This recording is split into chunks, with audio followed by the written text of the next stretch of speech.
దీపావళి పండుగ వేళ కూటమి ప్రభుత్వం పరిశ్రమలకు తీపి కబురు చెప్పింది. త్వరలో 1500 కోట్ల పారిశ్రామిక ప్రోత్సాహకాలను విడుదల చేయనున్నట్లు ప్రకటించింది.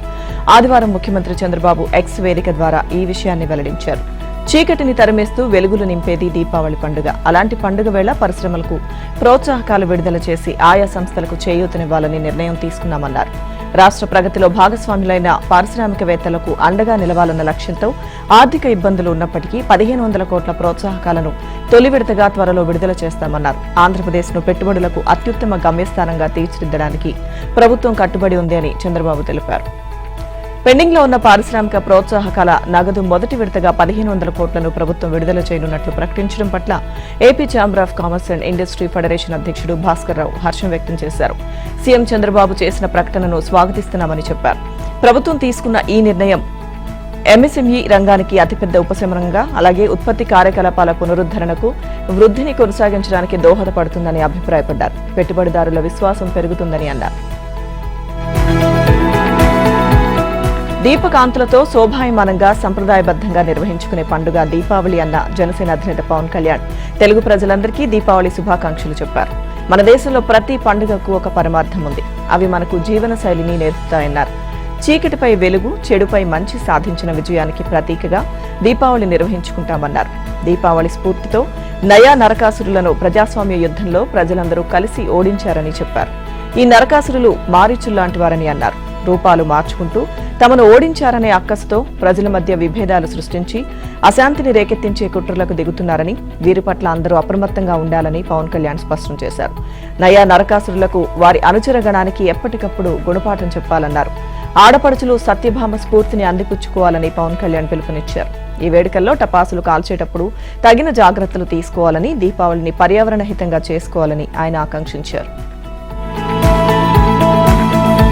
ఏపీకి వస్తున్న పెట్టుబడులపై రాజకీయ మూర్ఖులు ఇష్టం వచ్చినట్లు వాగుతున్నారని, వీళ్లు ఎప్పటికీ బాగుపడరని ముఖ్యమంత్రి చంద్రబాబు మండిపడ్డారు. నిన్న విజయవాడలో కృష్ణానది పున్నమి ఘాట్లో జరిగిన దీపావళి వేడుకల్లో ఆయన పాల్గొన్నారు. రాష్ట్ర ప్రజలందరికీ పండుగ శుభాకాంక్షలు తెలియజేశారు. విశాఖకు $15 బిలియన్ భారీ పెట్టుబడి వచ్చిందన్నారు. రానున్న రోజుల్లో బ్రాండ్ ఏఐగా ఆంధ్రప్రదేశ్ నిలుస్తుంది. ఏఐలో విశాఖపట్నం హెడ్ క్వార్టర్ గా నిలుస్తుందని చెప్పారు. 10 ఏళ్లలో ఈ రంగంలో ఊహించినంత అభివృద్ధి జరుగుతుందని, అన్ని రంగాల్లో పెను మార్పులొస్తాయన్నారు. జీఎస్టీ 2.0 సంస్కరణలతో వినియోగదారులు, చిరు వ్యాపారులంతా సంతోషంగా ఉన్నారని సీఎం చంద్రబాబు చెప్పారు. వీటిపై దసరా నుంచి ప్రచారం చేసి ప్రజలకు అవగాహన కల్పించామని తెలిపారు. 2019-24 మధ్య పండుగలే జరుపుకోలేని పరిస్థితులున్నాయని చెప్పారు. ఒకప్పుడు దసరా అంటే కోల్కతా, మైసూర్ గుర్తొచ్చేవని, ఈసారి దసరా అంటే విజయవాడ కూడా గుర్తొచ్చేలా సాంస్కృతిక కార్యక్రమాలు నిర్వహించారని, ఇందుకు వైబ్రెంట్ విజయవాడకు అభినందనలు తెలియజేశారు. పున్నమి ఘాట్లో నిర్వహించిన దీపావళి వేడుకల్లో చంద్రబాబు బాణసంచా కాల్చే కార్యక్రమాన్ని రిమోట్తో ప్రారంభించారు. భార్య భువనేశ్వర్తో కలిసి బాణసంచా వెలుగులను ఆస్వాదించారు. ఆ వెలుగులను తన మొబైల్ ఫోన్లో బంధించారు. మధ్య మధ్యలో చిన్నారులను పలకరిస్తూ ఆప్యాయంగా మాట్లాడారు. విశాఖలో వచ్చే నెల 14, 15 తేదీల్లో నిర్వహించనున్న భాగస్వామ్య సదస్సులో పెట్టుబడులతో పాటు సానుకూల విధాన రూపకల్పనపై చర్చ జరగాలని ముఖ్యమంత్రి చంద్రబాబు అభిప్రాయం వ్యక్తం చేశారు. కేవలం పెట్టుబడులు, ఒప్పందాలకే పరిమితం కాకుండా విజ్ఞానం పంచుకోవడం, వివిధ అంశాలపై మేధోమథనం జరిగేలా కార్యాచరణ చేపట్టాలని ఆదేశించారు. ఏఐకు రాష్ట్రం చిరునామా కావాలన్నారు. ఏపీ టు ఏఐ అన్న నినాదంతో ముందుకు వెళ్లాలని సూచించారు. ఆదివారం సీఎం క్యాంప్ కార్యాలయంలో విశాఖ భాగస్వామ్య సదస్సు నిర్వహణపై ఆయన సమీక్ష నిర్వహించారు. విశాఖ సదస్సులో దావోస్ తరహాలోనే పెట్టుబడిదారులు, విధాన రూపకర్తల మధ్య చర్చలు జరిగేలా చర్యలు తీసుకోవాలని చంద్రబాబు చెప్పారు. నాలెడ్జ్ షేరింగ్ కోసం ప్లీనరీ సెషన్లు, బ్రేక్అవుట్ సెషన్లు నిర్వహించాలని సూచించారు. అంశాల వారీగా చేపట్టే ఈ సెషన్లలో విధానాలపై మేధోమథనం జరిగితే పరిశ్రమలకు, ప్రభుత్వానికి, ప్రజలకు మేలు జరుగుతుందని స్పష్టం చేశారు. దేశ విదేశీ కంపెనీల ప్రతినిధులతో పాటు వివిధ రాష్ట్రాలకు చెందిన సీఎంలు, మంత్రులను, నిపుణులను కూడా సదస్సుకు ఆహ్వానించాలని చెప్పారు. జాతీయ స్థాయి విశ్వవిద్యాలయాలు, ప్రముఖ విద్యాసంస్థలు కూడా హాజరయ్యేలా చూడాలని అన్నారు. దేశ ప్రయోజనాలు ఆశించి అంతర్జాతీయ స్థాయి కార్యక్రమంగా ఈ భాగస్వామ్య సదస్సును ఏపీ నిర్వహిస్తుందని తెలిపారు. ఏఐ ఫర్ గుడ్, సెమీకండక్టర్లు, ఆరోగ్య రంగం, ఆవిష్కరణలు, పరిశోధన, అభివృద్ధి, అంతరిక్షం, drone, electronics, medtech, smart manufacturing, chain లింకేజీతో పాటు నాణ్యమైన ఉత్పత్తుల తయారీపైన చర్చ జరగాలని చెప్పారు. విశాఖలో $5 బిలియన్ అతిపెద్ద పెట్టుబడితో గూగుల్ డేటా ఏఐ హబ్ ఏర్పాటు చేస్తోందని, ఆ సంస్థ రాకతో విశాఖ హ్యాపీనింగ్ సిటీగా మారిందని సీఎం చెప్పారు. సానుకూల విధానాలతోనే పెట్టుబడులు వస్తాయని, అప్పుడే సంపద సృష్టికి ఆస్కారం కలుగుతుందని అన్నారు. విశాఖ సదస్సుకు హాజరయ్యే వారికి హోమ్ స్టేలో వసతి కల్పించే అంశాన్ని పరిశీలించాలని సూచించారు. అలాగే సదస్సులో చర్చించాల్సిన వివిధ అంశాలపై అధికారులకు దిశానిర్దేశం చేశారు. ఏపీ కోసం ప్రవాస ఆంధ్రులు బ్రాండ్ అంబాసిడర్లుగా మారాలని మంత్రి నారా లోకేష్ పిలుపునిచ్చారు. అందరం కలిసి ఐక్యంగా రాష్ట్రాన్ని పునర్నిర్మిద్దామని చెప్పారు. తెలుగువారు మళ్లీ గర్వంగా తలెత్తుకునే రోజులు రావాలని ఆకాంక్షించారు. ఆస్ట్రేలియా పర్యటనకు వెళ్లిన లోకేష్ కు సిడ్నీలో ఘన స్వాగతం లభించింది. సిడ్నీ క్రికెట్ గ్రౌండ్ ఆవరణలో ఏర్పాటు చేసిన ప్రవాసాంధ్రుల సమావేశానికి ఆయన ముఖ్య అతిథిగా హాజరయ్యారు. 16 నెలల్లోనే 10 లక్షల కోట్ల పెట్టుబడులు తెచ్చామని, 5 ఏళ్లలో 20 లక్షల ఉద్యోగాల కల్పనే ధ్యేయంగా పనిచేస్తున్నామని లోకేష్ చెప్పారు. కేంద్రం సహకారం వల్లే గూగుల్ డేటా సెంటర్ రాష్ట్రానికి వచ్చిందన్నారు. గూగుల్ ఎంత ముఖ్యమో ఎంఎస్ఎంఈలు కూడా అంతే ముఖ్యమని స్పష్టం చేశారు. కొప్పర్తి, ఓర్వకల్లు పారిశ్రామిక ప్రాంతాలు, ఎన్టీపీసీ, గ్రీన్ ప్రాజెక్ట్ ఇలా అనేక కార్యక్రమాలను శరవేగంగా చేపడుతున్నామని తెలిపారు. గత ప్రభుత్వం పీపీఎలను రద్దు చేసి ఖజానాకు ఆర్థికంగా నష్టం చేస్తే తాము అభివృద్ధి కార్యక్రమాలతో దూసుకెళ్తున్నామని లోకేష్ స్పష్టం చేశారు. రాష్ట్ర అభివృద్ధికి ప్రవాస ఆంధ్రులు బ్రాండ్ అంబాసిడర్లుగా మారాలని అభ్యర్థించారు. ఈ 16 నెలల్లో విశాఖ ఉక్కును కాపాడుకున్నామని, అక్కడే రైల్వే జోన్ను ఏర్పాటు చేసుకున్నామని, ఆగిపోయిన అమరావతికి నిధులు తెచ్చుకొని వేగంగా పనులు చేస్తున్నామని తెలిపారు. కంప్యూటర్ కూడు పెడుతుందా అని ఆనాడు చాలా మంది చంద్రబాబును ఎగతాళి చేశారు. ఫ్లైఓవర్లు కడితే అభివృద్ధి జరిగినట్టా అని గేలి చేశారు. విమానాశ్రయాలు నిర్మిస్తే ఏం జరుగుతుందని ఆనాడు అవమానకరంగా మాట్లాడారు. అలా మాట్లాడిన వారి నోట ఇప్పుడు మాట రావడం లేదు. క్వాంటమ్ కంప్యూటింగ్ మాకే అర్థం కావడం లేదు. చంద్రబాబు మాత్రం నిశితంగా విశ్లేషిస్తున్నారు. అందుకే ఆయన్ను విజనరీ అంటామని లోకేష్ తెలిపారు. బీఆర్ఎస్ బీజేపీ మధ్య చీకటి ఒప్పందం నడుస్తోందని తెలంగాణ సీఎం రేవంత్ ఆరోపించారు. ఎవరు ఎవరిని బలపరుస్తున్నారో గమనించాలని, పేదలకు రిజర్వేషన్లు అమలు చేయలేకపోవడానికి వాళ్లే కారణమని అన్నారు.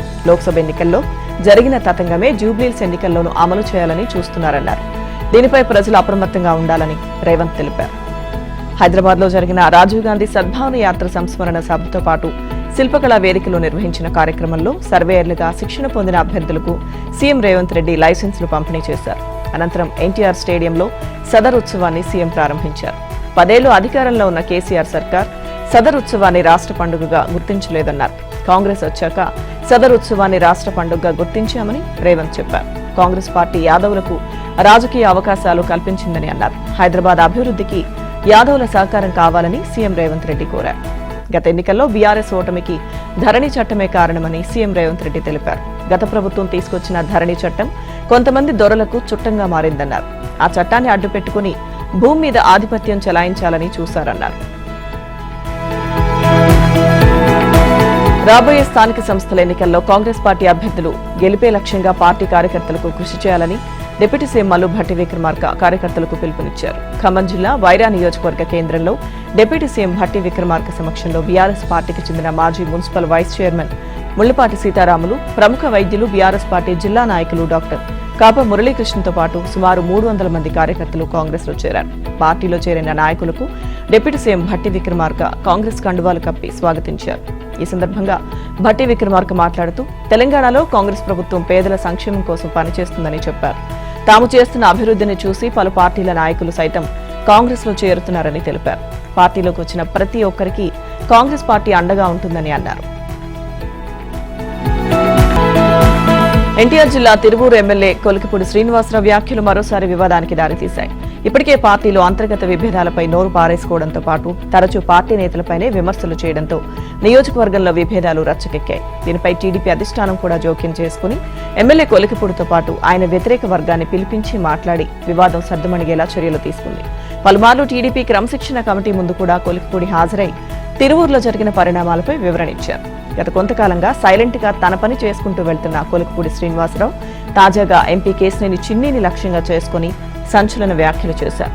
తిరువూరు పట్టణంతో పాటు నియోజకవర్గంలోని పలు గ్రామాల్లో రేషన్, గ్రావెల్, ఇసుక మాఫియాను ఎంపీ కార్యాలయంలో పనిచేసేవారే నడిపిస్తున్నారని కొలికిపూడి విమర్శించారు. ఎవరూ రెచ్చగొట్టినా రెచ్చిపోవద్దని నెల 24న రాష్ట్ర పార్టీ అధ్యక్షుడు పల్లా శ్రీనివాసరావును కలిసి అన్ని విషయాలు చెబుదామని టీడీపీ కార్యకర్తలకు కొలికిపూడి సూచించారు. తిరువూరు టీడీపీలో మరోసారి నేతల మధ్య వివాదం రేగడంతో పార్టీ అధిష్టానం సీరియస్ గా తీసుకుంది. ఇప్పటికీ అనేకసార్లు సంధి చేసి పని చేసుకోవాలని చెప్పినా తరచూ ఎమ్మెల్యే కొలికిపూడి వివాదాస్పద వ్యాఖ్యలు చేయడంపై సీనియర్ నేతలు ఆగ్రహం వ్యక్తం చేస్తున్నారు. ఈ నెల 24వ తేదీన పల్లా శ్రీనివాసరావు ఆధ్వర్యంలో ఈ పంచాయతీకి చెక్ పడుతుందా లేక వివాదం మరింత ముదురుతుందా అన్నది చర్చనీయాంశంగా మారింది.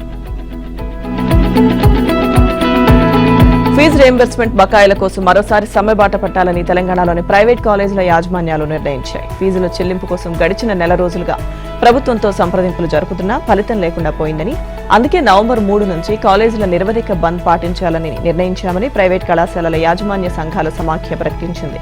సమ్మెకు సంబంధించి నెల 22న ప్రభుత్వానికి నోటీసులు అందజేస్తామని తెలిపింది. ఆదివారం సమాఖ్య కార్యవర్గం సమావేశమై ఈ మేరకు నిర్ణయం తీసుకున్నట్లు పేర్కొంది. ఫీజుల విషయంలో ప్రభుత్వం నుంచి చిత్తశుద్ది కరువైందని సమాఖ్య ప్రతినిధులు ఆరోపించారు. డిప్యూటీ సీఎం భట్టి, మంత్రులు ఉత్తమ్ కుమార్ రెడ్డి, శ్రీధర్ బాబు హామీ ఇచ్చినా దీపావళికి ముందు 1200 కోట్ల బకాయిలు విడుదల చేయడంలో ప్రభుత్వం విఫలమైందన్నారు.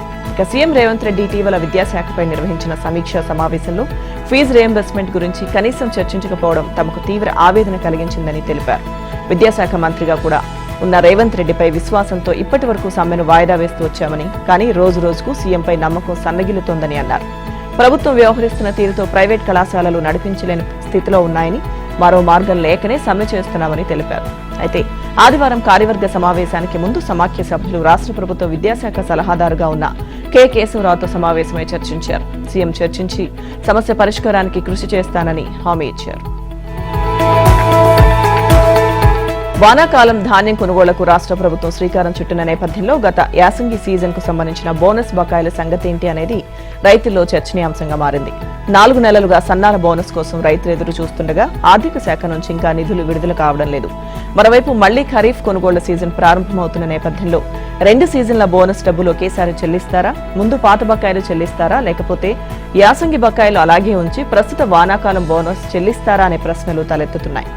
గత యాసంగి సీజన్ కు మార్చి, ఏప్రిల్, మే, జూన్ నెలల్లో రాష్ట్ర ప్రభుత్వం 74 లక్షల టన్నుల ధాన్యాన్ని రైతుల నుంచి కొనుగోలు చేసింది. సేకరించిన ధాన్యంలో దొడ్డు రకాలు 51 లక్షల టన్నులు కాగా సన్న రకాలు 23 లక్షల టన్నులున్నాయి. దొడ్డు, సన్న రకాలకు కనీస మద్దతు ధర ప్రకారం అప్పుడే చెల్లింపులు పూర్తి చేశారు. అయితే సన్నాలకు క్వింటాలకు 500 చొప్పున బోనస్ మాత్రం చెల్లించలేదు. ఇందుకు సంబంధించి మొత్తం 1168 కోట్ల రూపాయల చెల్లింపులు పెండింగ్ లో ఉన్నాయి. ఈలోగా ఖరీఫ్ సీజన్ ధాన్యం కొనుగోలు కూడా ప్రారంభం కావడంతో పాత బకాయిల సంగతి ఏంటని రైతులు ప్రశ్నిస్తున్నారు. రవాణా వ్యవస్థలకు సంబంధించి ప్రణాళిక రచన, నిర్వహణ కోసం జాతీయ స్థాయిలో అత్యున్నత స్థాయి సంస్థను ఏర్పాటు చేయనున్నారు. దీనికి కేంద్రం సూత్రప్రాయంగా ఆమోదం తెలిపింది. ఉపరితల రవాణాతో పాటు రైల్వే, షిప్పింగ్, పౌర విమానయానం వంటి రవాణా వ్యవస్థలన్నీ దీని పరిధిలోకి వస్తాయి. దేశంలోని రవాణా రంగాలకు మరింత ఊతమివ్వడం దీని ఉద్దేశం. గతిశక్తి, రవాణా ప్రణాళిక, అలాగే పరిశోధన సంస్థ పేరిట ఈ సంస్థను కేబినెట్ సెక్రటేరియట్లో ఏర్పాటు చేయనున్నారు.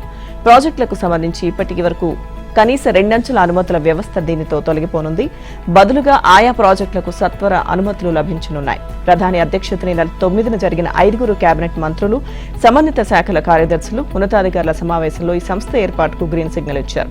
కొత్త సంస్థ ఏర్పాటుకు సంబంధించిన ప్రతిపాదనను రూపొందించాల్సిందిగా పరిశ్రమలు, అలాగే అంతర్జాతీయ వాణిజ్య అభివృద్ధి విభాగాన్ని కోరారు. కార్యదర్శి హోదాలో సీనియర్ అధికారి ఈ కొత్త సంస్థకు సారథ్యం వహిస్తారు. కంపెనీల చట్టంలోని సెక్షన్ 8 కింద కొత్త సంస్థ ఏర్పాటవుతుంది. ఇది 500 కోట్లకు పైబడిన రోడ్డు, రైలు, విమానయాన తదితర రంగాల ప్రాజెక్టుల సమగ్ర ప్రణాళికలు, అంచనాలను రూపొందిస్తుంది. అలాగే ఆయా పథకాల అమలు, నిర్వహణను పర్యవేక్షిస్తుంది. ఇక ఇందుకోసం సంబంధిత మంత్రిత్వ శాఖలు 5-10 ఏళ్లలో అమలు చేయగలిగిన పథకాలను రంగాల వారీగా రూపొందిస్తాయి. తెలంగాణ వ్యాప్తంగా ఆర్టీఏ చెక్పోస్టులపై ఏసీబీ అధికారులు మెరుపు దాడులు నిర్వహించారు. సంగారెడ్డి, భద్రాద్రి కొత్తగూడెం, ఉమ్మడి ఆదిలాబాద్, కామారెడ్డి, కొమరంభీం జిల్లాలోని చెక్పోస్టులపై ఏసీబీ అధికారులు దాడులు చేసి సోదాలు చేపట్టారు. సంగారెడ్డి జిల్లాలోని చిరాక్పల్లి మండలం మాడ్గిలోని అంతరాష్ట్ర ఆర్టీఏ చెక్పోస్టుపై ఏసీబీ అధికారులు దాడి చేశారు. ఈ చెక్పోస్టులో ఆర్టీఏ సిబ్బంది లెక్కల్లో చూపని 43,300 రూపాయల నగదును స్వాధీనం చేసుకున్నారు. అలాగే భద్రాద్రి కొత్తగూడెం జిల్లా అశ్వారావుపేట అంతరాష్ట్ర సరిహద్దు చెక్పోస్టులో ఏసీబీ సోదాలు నిర్వహించింది. కామారెడ్డి జిల్లా మద్నూర్ మండలం సలాబత్పూర్ ఆర్టీఓ చెక్పోస్టులో సైతం ఏసీబీ అధికారులు సోదాలు చేపట్టారు. బోర చెక్పోస్టులో 1,26,000 రూపాయల నగదును స్వాధీనం చేసుకున్నారు. బిక్కనూరు మండలం పొందెత్తి ఆర్టీఏ చెక్ పాయింట్ వద్ద ఏసీబీ అధికారులు దాడులు చేశారు. చెక్పోస్టుల వద్ద ప్రైవేట్ వ్యక్తుల నుండి 51,300 నగదును స్వాధీనం చేసుకున్నారు. ఇక కొమరంభీం జిల్లా వాంకిడి చెక్పోస్టులో 5,100 రూపాయలు స్వాధీనం చేసుకున్నారు. నిర్మల్ జిల్లా భైంసా చెక్పోస్టులో 3,000 రూపాయల అక్రమ నగదును స్వాధీనం చేసుకున్నారు. దీపావళి వేళ తెలంగాణ నుంచి ఇతర రాష్ట్రాలకు వాహనదారులు రాకపోకలు సాగిస్తారు. ఈ నేపథ్యంలో అవినీతికి ఆస్కారం ఏర్పడే అవకాశం ఉందని ఫిర్యాదులు వచ్చాయి. దాంతో తెలంగాణ సరిహద్దు జిల్లాల్లోని ఆర్టీఏ చెక్పోస్టులపై ఏసీబీ అధికారులు దాడులు చేశారు. నిజామాబాద్ లో సీసీఎస్ కానిస్టేబుల్ ప్రమోద్ ను హత్య చేసి శుక్రవారం రాత్రి పరారైన పాత నేరస్తుడు రియాజ్ ను పోలీసులు ఆదివారం మధ్యాహ్నం పట్టుకున్నారు. అయితే తనని వెంబడిస్తున్న పోలీసుల నుంచి తప్పించుకునేందుకు రియాజ్ తీవ్రంగా ప్రయత్నించాడు. పోలీసుల నుంచి పారిపోతున్న తనని అడ్డుకోబోయిన ఓ యువకుడిపై కత్తితో దాడి కూడా చేశాడు. పలు కేసుల్లో నిందితుడైన రియాజ్ ను బైక్ దొంగతనం కేసులో అరెస్టు చేసిన సీసీఎస్ కానిస్టేబుల్ ప్రమోద్ ద్విచక్ర వాహనంపై అతన్ని పోలీస్ స్టేషన్ కు తరలించే ప్రయత్నం చేశాడు. కానీ మార్గ మధ్యలో ప్రమోద్ ను పొడిచి చంపి రియాజ్ పరారయ్యాడు. అప్పటి నుంచి రియాజ్ కోసం పోలీసులు గాలింపు చేపట్టారు. అయితే సారంగపూర్ కెనాల్ శివార్లోని పొలాల్లో రియాజ్ దాక్కుని ఉన్నాడనే సమాచారంతో శనివారం రాత్రి పోలీసులు అక్కడికి చేరుకున్నారు. పోలీసుల రాకను గమనించిన రియాజ్ వారికి చిక్కకుండా ఉండేందుకు రాత్రంతా ఓ పాడైన లారీ క్యాబిన్లోనే దాక్కున్నాడు. అయితే పోలీసులు తనని సమీపిస్తున్న విషయాన్ని గమనించిన రియాజ్ లారీ క్యాబిన్లో నుంచి దూకి పరుగులు తీశాడు. రహదారిపైకి వచ్చి అటుగా వచ్చిన ఆసిఫ్ అనే ద్విచక్ర వాహనదారుని లిఫ్ట్ అడిగి అతడితో కొద్ది దూరం వెళ్లాడు. గమనించిన పోలీసులు కేకలు వేయడంతో బైక్ ఆపేసిన ఆసిఫ్ రియాజ్ ను పట్టుకునేందుకు ప్రయత్నించాడు. ఈ క్రమంలో ఇరువురి మధ్య పెనుగులాట జరగ్గా ఆసిఫ్ పై కత్తితో దాడి చేసి రియాజ్ తీవ్రంగా గాయపరిచాడు. పెనుగులాటలో రియాజ్ కూడా పడిపోగా అక్కడికి చేరుకున్న పోలీసులు అతన్ని అదుపులోకి తీసుకున్నారు.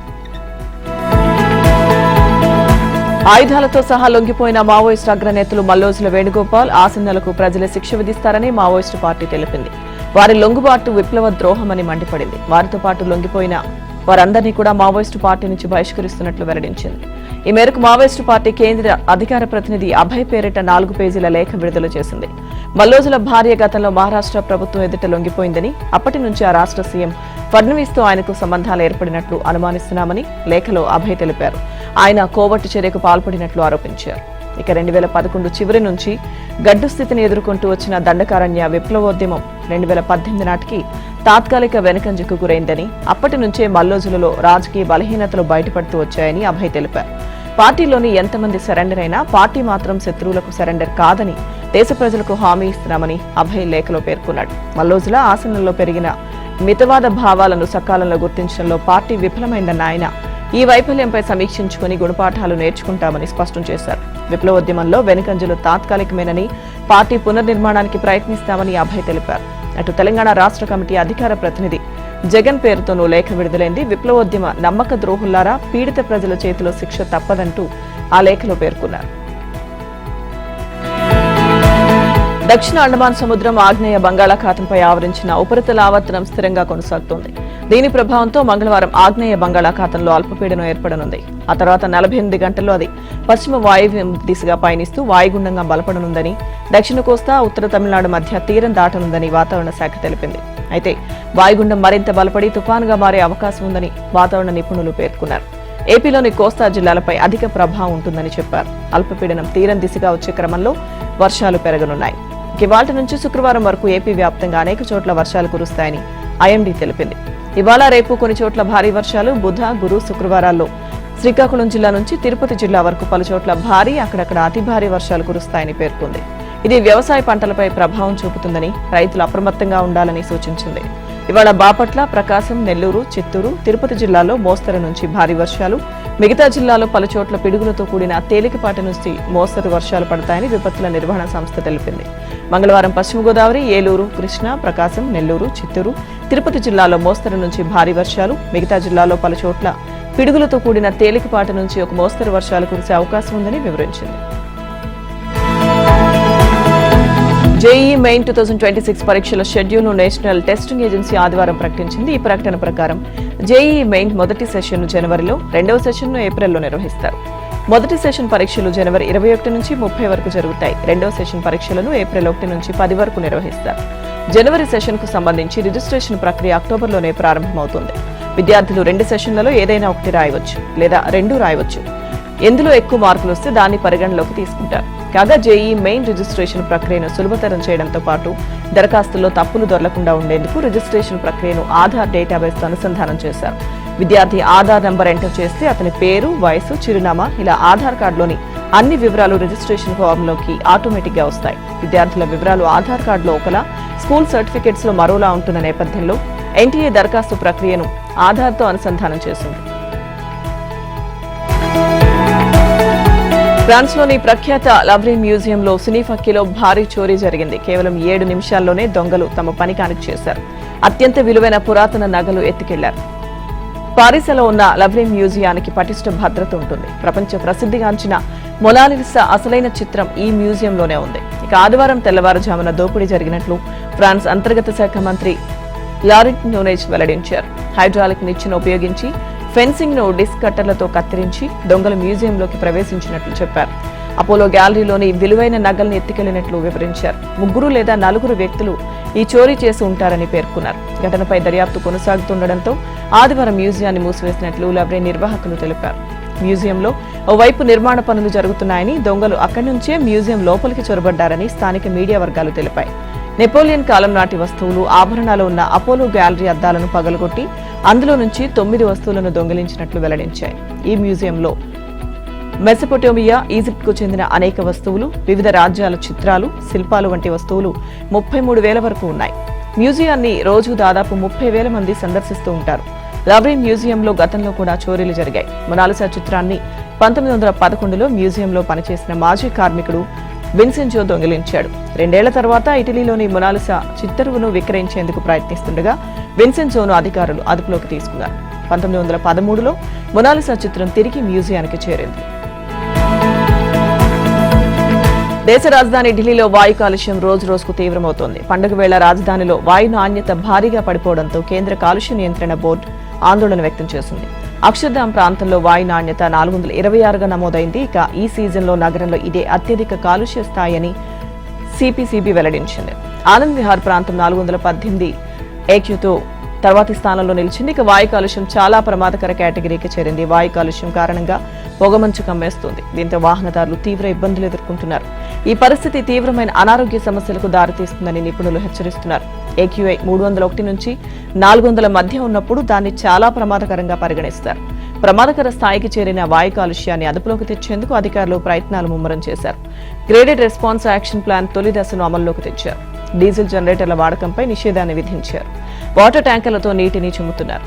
మరోవైపు దీపావళి పండుగ నేపథ్యంలో పెద్ద మొత్తంలో టపాసులు కాల్చడం, పొరుగు రాష్ట్రాల్లో పంట వ్యర్థాల దహనం వల్ల దేశ రాజధానిలో వాయు నాణ్యత మరింత క్షీణించే అవకాశం ఉన్నట్లు ఎయిర్ క్వాలిటీ ముందస్తు హెచ్చరిక వ్యవస్థ అంచనా వేసింది. ఇది మరింత క్షీణించకుండా నిరోధించేందుకు GRAP-1 నిబంధనలను వెంటనే అమలు చేయాలని, ఎప్పటికప్పుడు పర్యవేక్షించాలని సూచించింది. పాకిస్తాన్, ఆఫ్ఘనిస్తాన్ మధ్య జరిగిన చర్చలు, శాంతి చర్చలు ఫలించాయి. దోహా వేదికగా తక్షణ కాల్పుల విరమణకు ఇరు దేశాలు అంగీకరించాయి. ఖతార్ విదేశాంగ మంత్రిత్వ శాఖ స్వయంగా ఓ ప్రకటనలో ఈ విషయాన్ని వెల్లడించింది. ఖతార్, టర్కీ మధ్యవర్తిత్వంతో పాక్, ఆఫ్ఘాన్ మధ్య కాల్పుల విరమణకు సంబంధించిన చర్చలు జరిగాయి. ఇక ఈ క్రమంలో జరిగిన చర్చలు ఫలించాయని ఖతార్ పేర్కొంది. 2 దఫాలుగా జరిగిన ఈ చర్చల్లో శాశ్వత శాంతి, స్థిరత్వం కోసం ఇరు దేశాలు తక్షణ కాల్పుల విరమణకు అంగీకరించాయని తెలిపింది. ఈ ఒప్పందానికి సంబంధించిన స్థిరత్వాన్ని కొనసాగించడంపై రానున్న రోజుల్లో మరిన్ని చర్చలు జరిపేందుకు కూడా వారు అంగీకరించారని వెల్లడించింది. ఈ చర్చల్లో ఇరు దేశాలకు చెందిన రక్షణ మంత్రులు పాల్గొన్నారు. ఆస్ట్రేలియా పర్యటనను టీమిండియా పేలవంగా ఆరంభించింది. పర్త్ లో జరిగిన తొలి వన్డేలో భారత్పై ఆసీస్ 7 వికెట్ల తేడాతో విజయం సాధించింది. టాస్ ఓడి బ్యాటింగ్ కు దిగిన టీమిండియా నిర్ణీత ఓవర్లలో 9 వికెట్ల నష్టానికి 136 పరుగులు చేసింది. ఈ మ్యాచ్ కు వరుణుడు పలుమార్లు ఆటంకం కలిగించడంతో ఆటను 26 ఓవర్లకు కుదించారు. డక్వర్త్ లూయిస్ ప్రకారం ఆస్ట్రేలియాకు 131 పరుగుల లక్ష్యాన్ని నిర్దేశించగా 21.1 ఓవర్లోనే 3 వికెట్లు కోల్పోయి ఛేదించింది. కెప్టెన్ మిచెల్ మార్ష్ 46 రన్స్ తో నాట్అవుట్ గా నిలిచాడు. ఇక అంతకుముందు టాస్ ఓడి బ్యాటింగ్ కు దిగిన భారత్ కు ఆదిలోనే షాక్ తగిలింది. 25 పరుగులకే టీమిండియా కీలక వికెట్లను కోల్పోయింది. విరాట్ కోహ్లీ డకౌట్ కాగా రోహిత్ శర్మ 8 పరుగులు, ఇక శుభ్మన్ గిల్ 10 పరుగులు మాత్రమే చేసి పెవిలియన్ చేరారు. అయితే కేఎల్ రాహుల్ 38, అక్షర్ పటేల్ 31 పరుగులతో రాణించడంతో ఆ మాత్రం స్కోర్ అయిన భారత్ చేయగలిగింది. మొత్తంగా తొలి వన్డేను భారత్ పేలవంగా ప్రారంభించడంతో క్రికెట్ ఫ్యాన్స్ తీవ్రంగా నిరుత్సాహం చెందారు. స్టార్ బ్యాటర్లు స్మృతి మంధాన, హర్మన్ ప్రీత్ కౌర్ తో పాటు దీప్తి శర్మ ఆల్రౌండ్ షోతో ఆకట్టుకున్న గెలుపు వాకిట భారత మహిళల జట్టుకు నిరాశ ఎదురైంది. వరల్డ్ కప్ లో ఆదివారం ఉత్కంఠగా జరిగిన మ్యాచ్ లో భారత్ 4 పరుగుల తేడాతో ఇంగ్లాండ్ చేతిలో ఓడింది. ఈ గెలుపుతో ఇంగ్లాండ్ సెమీస్ బెర్త్ ను ఖరారు చేసుకోగా భారత్ వరుసగా 3వ ఓటమిని చవిచూసింది. తొలుత ఇంగ్లాండ్ 50 ఓవర్లలో 8 వికెట్లకు 288 పరుగులు చేసింది. హెయితన్ నైట్ సెంచరీతో సత్తాచాటగా అమీ జోన్స్ రాణించింది. శ్రీచరణి 2 వికెట్లు పడగొట్టింది. ఛేదనలో భారత్ ఓవర్లన్నీ ఆడి 6 వికెట్ల నష్టానికి 284 పరుగులకే పరిమితమైంది. ఇక night player of the match గా నిలిచింది. ఛేదనలో ఓపెనర్ ప్రతీక రావల్, హర్లీన్ స్వల్ప స్కోర్ కి వెనుదిరిగారు. కానీ మంధాన కౌర్ 3వ వికెట్కు 125 పరుగుల భాగస్వామ్యంతో ఆదుకున్నారు. ఇక 26వ ఓవర్లో మంధాన అర్ధశతకం పూర్తి చేసుకోగా తర్వాతి ఓవర్లో హర్మన్ 50 సాధించింది. అయితే దూకుడుగా ఆడుతున్న కౌర్ను ఫ్రంట్ క్యాచ్ అవుట్ చేసింది. ఈ దశలో దీప్తి, మంధాన జాగ్రత్తగా ఆడుతూ పరిస్థితి చేయి దాటకుండా చూశారు. కానీ సెంచరీకి చేరువవుతున్న స్మిత్ క్యాచ్ అవుట్ చేయడంతో 4వ వికెట్కు 67 పరుగుల భాగస్వామ్యం ముగిసింది. అర్ధశతకం పూర్తి చేసుకున్న దీప్తి నిర్లక్ష్యపు షాట్తో వికెట్ పారేసుకోవడంతో మ్యాచ్ మలుపు తిరిగింది. ఆఖరి 6 బంతుల్లో 14 పరుగులు అవసరమవగా అమన్జోత్, స్నేహ్ రాణా జట్టును గెలిపించలేకపోయారు. నైట్తో పాటు టాప్ ఆర్డర్ బ్యాటులు రాణించడంతో ఇంగ్లాండ్ సవాల్ విసిరగలిగే స్కోర్ను చేసింది. ఇక డెత్ ఓవర్లో కట్టుదిట్టంగా బౌలింగ్ చేసిన దీప్తి, చరణి ఇంగ్లాండ్ 300 మార్కు చేరకుండా అడ్డుకున్నారు.